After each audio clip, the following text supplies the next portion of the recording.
It looks like Haason Reddick's trade fate might have just been revealed following a pretty surprising move by Howie Roseman, but one NFL insider scoop on just who is calling the Eagles for Reddick's services might detail the exact return the Birds could get in this supposed trade. Also, Philadelphia's Week 1 opponent was just leaked, all while Saquon, Barkley, and Bryce Huff begin their journey as Philadelphia Eagles this season. I'm Thomas Mott. This is the Thomas Mott Show.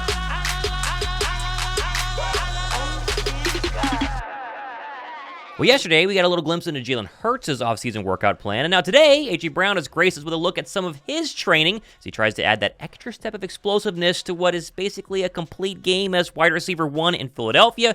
After basically the entire season, the Philadelphia media trying to get A.J. Brown to leave because journalism? I'm just excited to see what wide receiver 1 and number 1 can cook up this coming year, an offense that should have a whole new wrinkle that defenses have to worry about in Saquon Barkley. Of course, speaking of Saquon, we got our first look at Barkley holding his brand new 26 jersey in midnight green. Gosh, Giants fans have got to be sick looking at this. As well as C.J. Gardner-Johnson with his number 8. Looks great. Nod to Eagles legend Kobe Bryant. And of course, Bryce Huff going with the new Agent Zero. Although it looks like if you want a new Barkley jersey, you might have to get in line, as customers have already said Fanatics are showing it might take till October for them to ship you a brand new Barkley jersey. Classic Fanatics. And speaking of next season, if you were on Twitter yesterday, you probably saw this very interesting video of Browns defensive tackle basically saying, we're playing the Eagles Week 1 in Brazil. If you were organizing the room vacation, where are you going?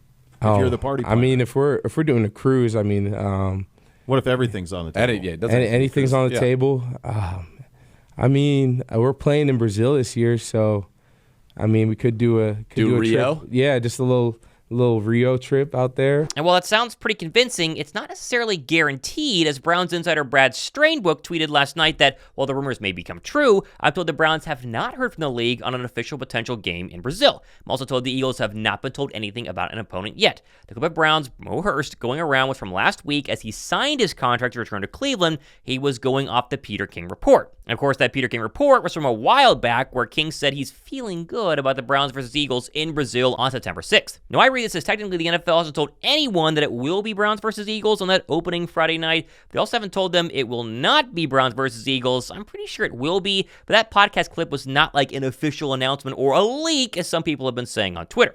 Okay, before we get back to the Eagles news, I heard a story that if you put your email into Google, you're going to find some pretty crazy stuff. And so I did that just the other day, and the results were pretty unsettling. Now, the worst part of all of this is in like the last month and a half, my email for this show, like for the Thomas Mott Show, has been absolutely bombarded with spam. Like, I have gotten so many junk emails, and I keep blocking the sender, but they absolutely will not go away, which is why I'm super excited to partner with the sponsor for today's video, Aura. So Aura is basically an all-in-one digital security solution that's been a total game changer for protecting my online privacy. With Aura, I can see which data brokers are selling my information and have them automatically send opt-out requests on my behalf. And since using Aura, I've had a massive decrease in the amount of spam emails I've received on a daily basis. And the best part is Aura does a bunch of other stuff. It's like having a digital security guard watching your back 24/7. You get proactive identity theft monitoring, a secure VPN for browsing, even stuff like password manager to keep your accounts safe, and parental controls to protect your kids online if you have those. Now, if you're like me and you're curious, I wonder if my stuff's online as well. Do data brokers have access to my phone number or my email address?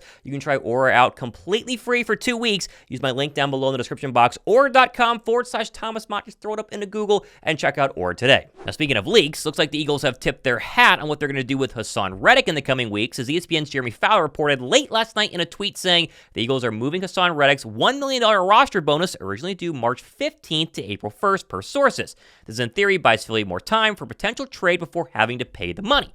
Fowler then went on the Fanatic this morning and provided a lot more clarity. There could be a couple reasons for moving a signing or moving a roster bonus, but the couple teams I asked about thought that it was just sort of a situation where if the money was due last week, and if you are contemplating a trade, you can move it back, create some salary cap gymnastics, gives you more time before you have to pay the money.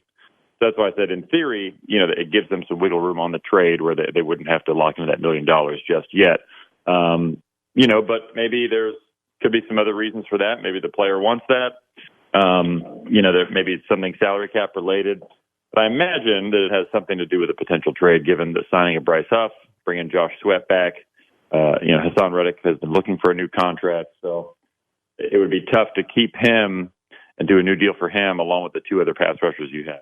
This seemingly all but confirms Reddick is going to be traded, whether it's today, tomorrow, next week, anytime before April 1st, because why would they move the money back if they already didn't want to pay it? Because if they wait until after April 1st, they got to pay an extra $1 million, and in a National Football League, that's not something you want to do for a player who's not going to be on your roster in 2024. And while I know the comments are going to be crazy with people talking about how Reddick has got to stay somehow, they can't let Reddick go, the writing has been on the wall for weeks now. Like, despite reports hinting that Reddick might be staying instead of Josh Sweat, once Sweat was officially extended for one more season, and of course Bryce Huff was signed, the pass rusher room, or I guess the pass rusher cap space room, was always going to be too big for Reddick's desired $25 million a year in order to stay in Philadelphia. And for what it's worth, though, Bryce Huff was asked about the potential of trading Reddick during his introductory press conference and gave a pretty solid answer. I mean, I've heard the rumors, but at the end of the day, like, I'm just looking forward to beating the guys in the room, and like, hopefully I can learn from him and some of the other guys that are in the room that have played at a high level. Okay, now that we've established that a Reddick trade is all but guaranteed, why hasn't it happened yet? Like, we're in week 2 of NFL free agency. Don't teams want a double-digit pass rusher? And the answer is yes, but the asking price has clearly been too much. I think Philadelphia wanted a second-round draft pick, but after the Giants got Brian Burns, who's much younger, for a second and a fifth, getting a second for a 30-year-old Reddick was always going to be a big stretch. Plus, throw in moves like yesterday, where Chase Young confirmed going to the Saints on a one-year, fully guaranteed $13 million a year deal, and again, paying $25 million on a 3-year deal is a lot for Reddick's services. I'm not saying Chase Young is better than Haason Reddick. He clearly hasn't been. Look at the stats. Not been nearly as healthy either. But still, if your team wants a pass rusher, Chase Young for $13 million and no trade seems to be a little bit better of a deal because he's younger, no pun intended, than a trade plus a bigger extension plus the 30-year-old Haason Reddick. Now, Fowler was asked about what teams are actually inquiring who could really be trying to get Haason Reddick, and his answer basically said everybody who has cap space and draft capital that could make the deal worth the Eagles' while. I think so, but it depends. I look at Arizona, Jonathan Gannon connection. Reddick had his best career under Gannon as his DC before he went to Arizona. Been at those 16 sacks in 2022. They need a pass rusher. They haven't really addressed it. They got a ton of draft capital, a bevy of second and third round picks from previous trades. So that's one that's not a contender that I would keep in mind. The Bears are a team that have been looking for pass rush help. I mean, there are a bunch that have been at least in the market for it or combing the market. Chicago is certainly one. They kicked the tires on some of these free agents that have now signed elsewhere. So do they want one more piece to put over the top? They don't have a lot of draft picks anymore, though. Atlanta's a team that I guess you could consider a contender now.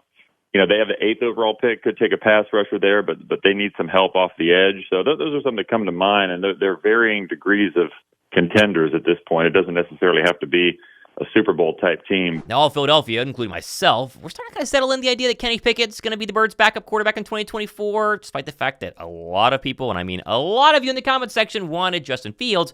However, in that same Fanatic interview, Jeremy Fowler pointed out that the Eagles' connection to Pickett was a lot stronger. They had a lot more people in the know on Kenney Pickett than they did for Justin Fields. So, the Eagles have Brandon Hunt, who's the director of scouting, who is a longtime Pittsburgh Steelers, high-level scout. He was there when they drafted Kenny Pickett. He knows him well. They were in the same building at Pitt. So I'm guessing that Howie Roseman leaned on him a little bit when they made this deal. And, it's an interesting pairing. I don't see Jalen Hurts and Kenny Pickett having any sort of history or necessarily the same styles of play. So I'm curious to see how all that blends. But Nick Sirianni can certainly make that work with a player who started a lot of games and still has some upside. And like we talked about, the league tells you how they feel about a player when they draft for you. And despite Justin Fields being an immense talent, I would say that Kenny Pickett as a passer from the pocket probably is considered a little better right now than Fields might be, whether that's fair or not.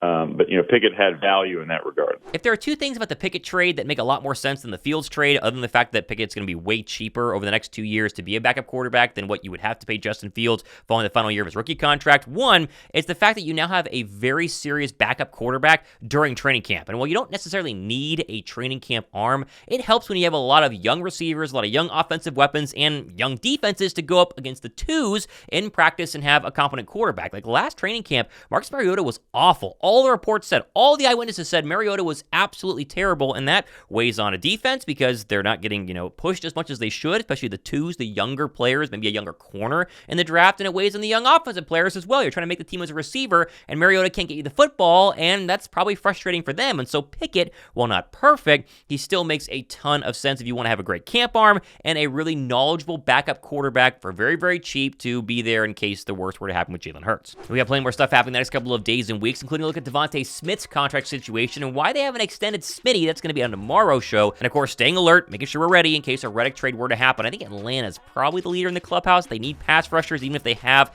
number 8, number 9 overall, and can get, a Dallas Turner at that position as well. Keep an eye out on Atlanta for that one. I'm Thomas Mott. Keep you up to date on everything happening with the Eagles. This has been the Thomas Mott Show.